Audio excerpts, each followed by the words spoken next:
Welcome back. On December 8, Monday, the Philippines officially kicked off its chairmanship of the ASEAN, or Asia-Pacific Economic Cooperation, or APEC, with the APEC 2015 Informal Senior Officials Meeting, or ISOM, at the Makati Shangri-La Hotel. Inclement weather due to Typhoon Ruby forced the organizers to move the inaugural meeting from Legazpi to the capital.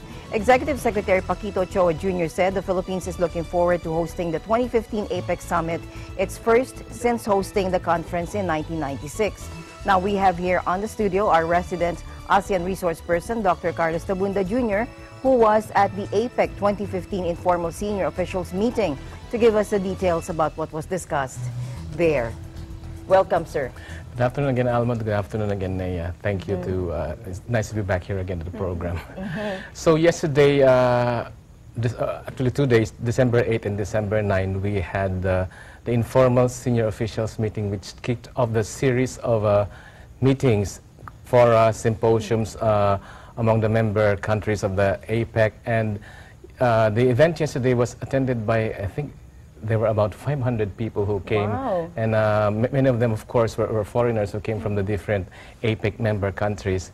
And unfortunately, many of them were expecting to see Mount Mayon because it was supposed to be held in Legazpi, but because of Typhoon Ruby, the organizing committee had to make a quick decision, so we had it at Shangri-La Makati. And actually, it was a very well-attended event. The meat of the talks were mostly done on the first day, December 8, and there were 7 sessions, 7 topics, 7 themes that would encompass the interests of the APEC member countries, and it would serve as the basis for the future scheduled series of symposia, a series of forums to be held here in the country starting January 2015 up to December 2015. You see, APEC meeting is not just a one-shot meeting. It will be a series of meetings to be held all over the country. I think it would, every 2 months at least, there would be different sessions to be attended by the different member countries. And among others, I think they, apart from Legazpi, they have identified Boracay, and then Clark, and then I think it's Davao. Davao. So the aim of the organizing committee is to showcase to the rest of the world what is good in the Philippines, the beautiful spots that should be visited. So apart from our hosting the event, it's really a showcase for us and a way of marketing our, marketing our economy to the rest of the world. Okay. So there were 7 meetings that were, 7 topics that were discussed. The first one is the discussion of the 21st century megatrends and challenges. So what were discussed here are the megatrends that continue to shape the global economic landscape. So we have climate change, globalization, and demographic change. I'm not sure, but we would be reaching 9 billion population soon. And then urbanization, the fast-growing urbanization in the whole world, and of course resources scarcity. We have a growing population.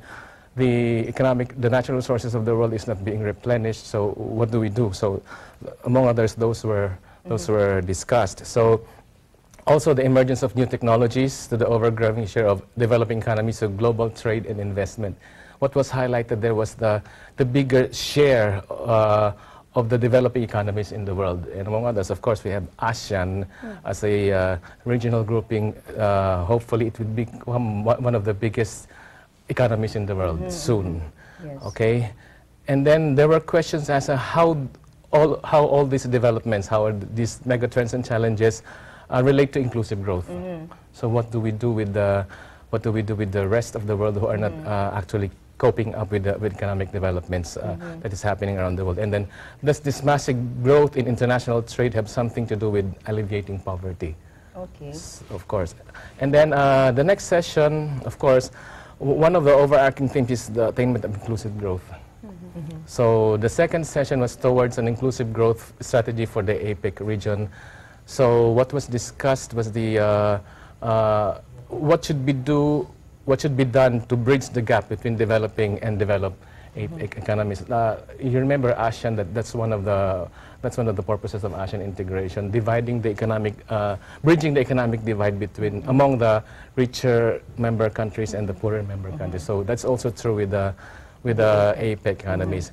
And then the third, the topic on regional economic integration and the multilateral trading system, REI, regional economic integration, and MTS, multilateral trading system. So there was an update on the Bali package, post-Bali work plan. Actually, I will not be able to discuss the details of this since I'm not really very versed with what happened about the Bali package and the post-Bali work plan.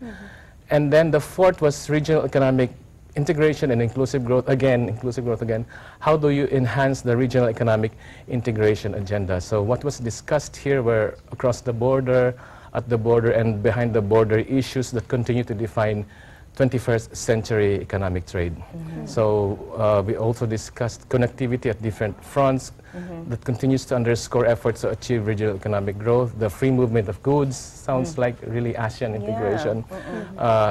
Free movement of goods, capital, services, labor for greater connectivity. So how should APEC address this? Actually, these are the issues also being addressed by ASEAN.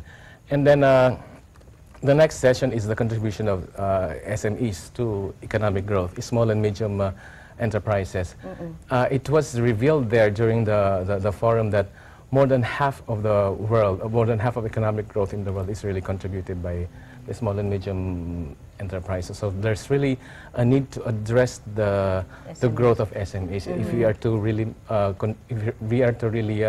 contribute to real meaningful economic development in the world. So, and then the fifth session was on human capital development and inclusive growth. And what was very interesting during this discussion was the speaker from, I think the speaker from China, he said that we can only achieve real human capital and inclusive growth if we invest in education. So education is really very important. So all member countries should really invest on human capital development through education. So whether ASEAN or APEC. Yeah, whether ASEAN or APEC. If we are really to involve our citizens in economic growth, if we are really to target inclusive growth, then we have to educate our population so that they will become relevant participants in achieving economic growth. And it's also the target of ASEAN integration. Yes, right? Yes, education also. So you see the similarities between ASEAN and APEC. Although of course we said that APEC is really the bigger organization, but their focus is really on economic trade economic development. Unlike ASEAN, we have deeper targets, socio-political integration, and then socio-cultural integration and political security integration. Okay, and then the last session, one of the last topics, unfortunately, one of the speakers was not able to come, Governor Joey Salceda. Of course. Actually, we were expecting him, according to him, there was no flight yet from Legazpi to Manila, but many of the participants were really expecting his presence because of the Typhoon Ruby. So among the last topics was the sustainability and resilience and inclusive growth, and how do we build sustainable and resilient communities given the climate change challenges this century. So how should the APEC countries respond to that? If we are really into having inclusive growth, we have to remember that the Asia Pacific Rim, this is the ring of fire. So you have all the earthquakes, and then our part of the region, this is where the typhoons occur. So we are at a disadvantage in terms of climate change. So how should the APEC member countries now act? Because they said that one of the reasons for this climate change is global warming brought about by so what are human some activities. Of the suggestions that you can talk of about? course,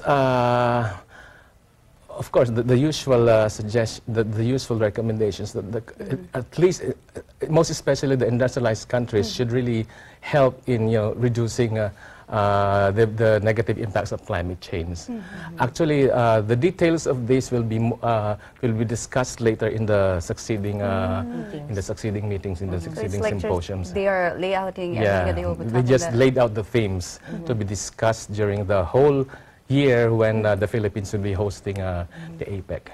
Last question. Is there any way that APEC or ASEAN, is there any way that they can be interrelated, or will APEC enhance the ASEAN or ASEAN enhance the APEC, or